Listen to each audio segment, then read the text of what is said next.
professora de física. Hoje nós vamos falar sobre corrente elétrica, tensão, potência e energia elétrica. Na eletrostática a gente estudou os efeitos de cargas paradas. Aqui a gente vai começar a estudar efeitos de cargas em movimento. Tá? Primeiro a gente tem que definir algumas grandezas físicas para depois a gente começar a estudar melhor esse assunto. Então a primeira grandeza física que a gente vai definir, que acontece quando a gente tem cargas em movimentos, é a corrente elétrica. A corrente elétrica é quando uma certa quantidade de carga passa numa seção reta de um condutor. Então quando a gente tem um fio, a quantidade de carga que passa nessa parte aqui do fio, em um determinado tempo, é a corrente elétrica. Então a gente define aqui corrente elétrica como quantidade de carga por tempo. Show? A unidade de corrente elétrica é ampere, que é coulomb por segundo. Então aqui a gente tem um exemplozinho fácil. Calcule a corrente elétrica sabendo que 30 coulombs passam na seção reta de um fio em 3 segundos. Então a gente pega 30, divide por 3 segundos, vai dar 10 amperes. O que faz essa corrente elétrica acontecer precisa ter uma diferença de potencial. Se a gente tem aqui um livro que a gente usa, se a gente coloca esse livro em pezinho, retinho aliás, ele não tem uma diferença de potencial entre as suas pontas, potencial gravitacional, não existe uma diferença entre as duas pontas, mas se a gente fizer essa diferença, esse objeto aqui ele vai começar a se mexer. É o que acontece com as nossas cargas. Se não existe diferença entre as pontas de um fio, se não existe diferença entre as pontas de um fio, as cargas elas não vão se mover. Vão se mover a partir do momento que existe essa diferença de potencial entre esses fios. Essa diferença de potencial a gente chama de tensão elétrica, tá? Simbolizada por Uzinho, como tá aqui no nosso negocinho. A tensão elétrica ela gera uma força nessas partículas de carga, nessas cargas, fazendo com que elas se movam no fio. Potência elétrica é a capacidade de transformar energia em trabalho em um determinado tempo, ou a energia gasta em um determinado intervalo de tempo. A potência do circuito ela pode ser obtida pelo pio. A potência vai ser a corrente elétrica vezes a tensão elétrica, tá? E a energia elétrica é aquilo que a gente compra da Light, certo? É a potência vezes o tempo. Vamos associar as unidades a essas grandezas físicas. Na tomada a gente vê a unidade volts, que aparece lá, aquele 120 volts na tomadinha, ou 127 volts, ou 220, né? Então esse volts, isso é associado a essa grandeza que é a tensão elétrica, tá? Então toda vez que a gente vê o Vzinho, a gente sabe que aquilo está se tratando de tensão elétrica. Os aparelhos também temos o Watt, o Wzinho, né? Que é relacionado à potência elétrica. Então a gente vê aí no ventilador, que é 35 watts, o Watt, né? Isso é associado à potência elétrica, que é o quanto de energia que o cara consome, né? Se você multiplicar isso aqui pelo tempo, você vai saber o quanto de energia que esse aparelho consome, qual é a potência dele. Na conta de luz a gente vê quilowatt-hora e também nos adesivos de geladeira a gente também vê, tá? Quilowatt-hora, que é relacionado ao consumo de energia elétrica. Nas baterias nós vemos miliampere-hora, que é relacionado à carga elétrica da bateria. A capacidade de carga da bateria poderia ser dada em coulomb, mas não é uma unidade usual dentro desses equipamentos. Mas aqui em física, nos nossos exercícios, a gente não vai trabalhar com miliampere-hora, a gente vai trabalhar com coulomb, tá? Mas aqui é só para a gente conseguir identificar quais são essas unidades que estão lá no nosso dia a dia, que são relacionadas às coisas que a gente vai estudar em física também. Nos aparelhos, a gente também tem 1 ampere, né? Que é a corrente elétrica suportada pelo fio.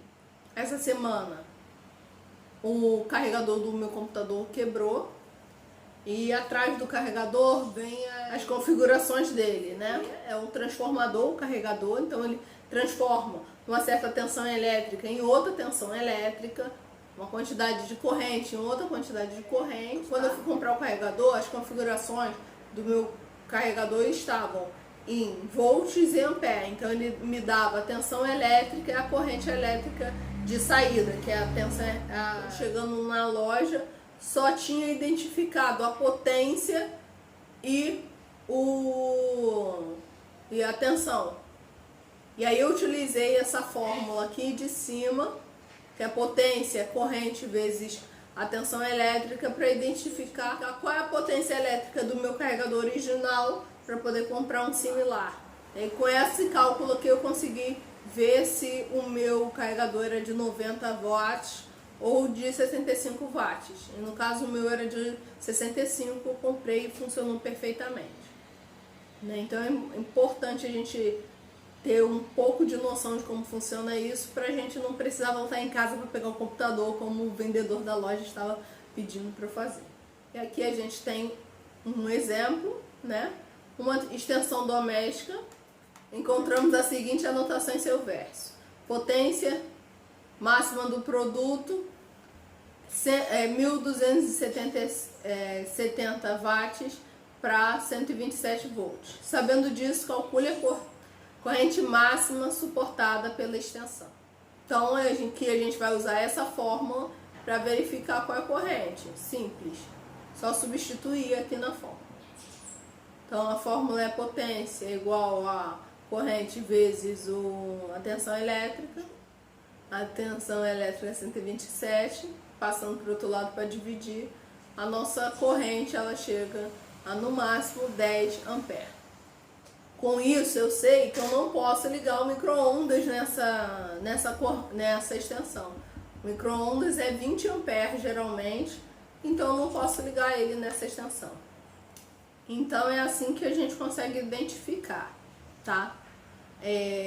Essas novas tomadas, que já tem bastante tempo já, então nem é tão nova assim, os aparelhos que são 20 amperes, eles têm, os aparelhos que são 20 amperes, eles têm um pino mais grosso, que não consegue encaixar nessa tomada aqui, que é de 10 amperes. Agora a gente vai fazer mais um exemplo. Calcule o impacto do secador de cabelo na conta de luz. Um secador de cabelo, né, para cabelo crespo, os sites que eu achei esses dados aqui, tá? O secador de cabelo tem a potência de 1800 watts. No inverno eu demoro 1 hora para secar o cabelo e faço isso 2 vezes por semana. O preço da energia elétrica para mim, a faixa de consumo é 74 centavos. Então aqui eu quero saber quanto que eu vou gastar por mês para usar esse secador de cabelo. Tá? Primeiro a gente vai identificar os dados do problema. Potência é 1800 watts e o tempo que eu gasto por mês. Por mês eu gasto 1 hora 2 vezes por semana. 1 hora 2 vezes por semana, 4 semanas por mês. Então eu tenho gasto aí 8 horas por mês. E aí eu vou substituir na fórmula da energia elétrica. Energia elétrica é potência vezes o tempo. A potência é 1800, o tempo é 8 horas. Então aqui dá 14.400 watt-hora. Só que a gente compra na Light quilowatt-hora. Tá? Como a gente compra quilowatt-hora, a gente tem que passar isso para quilowatt. Como a gente já viu em outra aula, se não tem o prefixo, se a gente quer colocar o prefixo, a gente tem que dividir. Pelo que significa que no caso é 1000 ou 10 elevado à terceira, tá? Então, dividido por 1000 aqui dá 14,4 kWh. E aí a gente vai multiplicar pelo valor em reais. Se cada...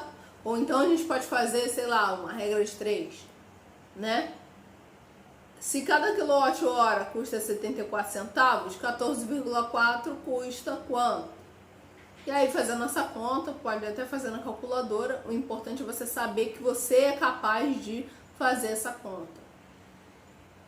E aí a gente fica com R$10,66. Você pode calcular isso para chuveiro, para qualquer aparelho. É só você pegar lá a potência dele, que você seguindo esses passos aqui, passando de minutos, né? Digamos, você toma 3 banhos por dia, 10 minutos. E aí você vai ter que passar de minutos para horas para poder calcular direitinho aqui. Então tá bom, gente, é isso aqui. Qualquer dúvida, coloca aí nos comentários, tá? Para os meus alunos, pode comentar lá na plataforma. Dúvidas, alguma coisa que não entendeu direito, que é para explicar melhor, só falar comigo, tá, gente? Até a próxima, tchau, tchau.